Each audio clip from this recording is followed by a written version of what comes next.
جنگ بویب قریب کوفہ رمضان 14 ہجری اسلامی سپہ سالار جریر بجلی و مثنی بہادر بہمن فتح یاب تو ہوا، مگر اس خیال سے کہ مسلمان انتقام لیے بغیر نہیں رہیں گے، شاہ خراسان سے مزید امداد طلب کی۔ فوراً 1,00,000 ایرانی بہادر بمتحتی مہران بن بازان زکیانی شہزادہ بہمن کی مدد میں آ پہنچے تھے۔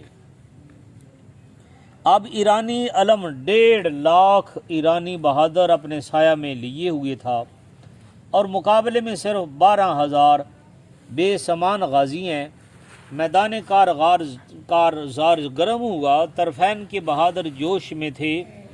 ایرانی فوج فولادی دیوار بنی ہوئی تھی، غازیوں کی برق ریز تلواریں بے دھڑک کوند کر دشمنان دین کی آنکھیں خیرہ کر رہی تھیں۔ دیکھو کیا نا آپ کا زمانہ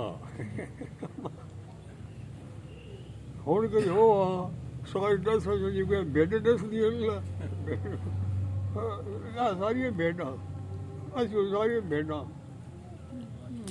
ایرانی کشتوں کی پھڑکتی لاشیں اور بے دریغ خون کی ندیاں سخت عبرتناک نظارہ پیش کر رہی تھیں، تاہم ایرانی بہادر نہایت ثابت قدمی سے اپنی شجاعت کے جوہر دکھا رہے تھے۔ اسلامی سپہ سالار کا بھائی مسعود علم بردار شیر عراق دشمن کے قلب کی دھجیاں اڑا رہا تھا کہ گھوڑا کسی لاش سے ٹکرا کر گر پڑا۔ شاہ سوار شہید ہوئے، مگر جو شیلی لاش بآواز بلند پکار کر کہہ رہی تھی، میری شہادت سے غازیوں کو بے دل نہ ہونا چاہیے، علم کو شیر عراق مثنی نے سنبھال لیا اور بہادروں کو للکار کر کہا کہ میں مثنی ہوں، اور ایرانی قلب پر حملہ آور ہوا۔ شاہی فوج کے بہادر ہر چند لوہے میں غرق تھے، مگر شیران عرب کی شمشیریں انہیں گاجر مولی کی طرح کاٹ رہی تھیں۔ شہر براز مشہور ایرانی بہادر سردار قلب مثنی کے ہاتھ سے قتل ہوا۔ ایک تغلبی جوان نے شہزادہ مہران بن بازان یا حازان اعلیٰ سپہ سالار کو تلوار کے گھاٹ اتارا۔ بازان ہے مہران بن بازان اعلیٰ سپہ سالار کو تلوار کے گھاٹ اتارا اور خود اس کے گھوڑے پر سوار ہو کر بلند آواز سے پکار کر کہا، میں تغلبی جوان قاتل مہران سپہ سالار ہوں۔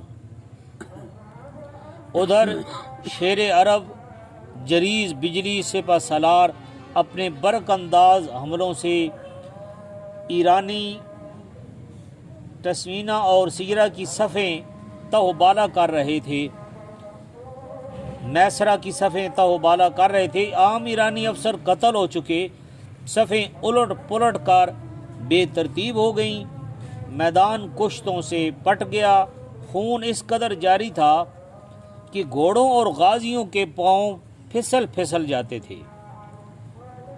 ایرانیوں کے ہاتھ پاؤں ایسے شل ہو گئے تھے کہ نہ تو فرار ہو سکتے تھے اور نہ تلوار چلا سکتے تھے۔ آخر اسلامی افسروں نے غازیوں کو قتل عام سے بزور روک لیا۔ سن کے ڈرتے پے قتل عام سے بزور روک لیا اور حکم ہوا کہ کسی ایرانی سپاہی کو نہ گرفتار کیا جائے اور نہ اسے کسی طرح کی کوئی تکلیف پہنچائی جائے۔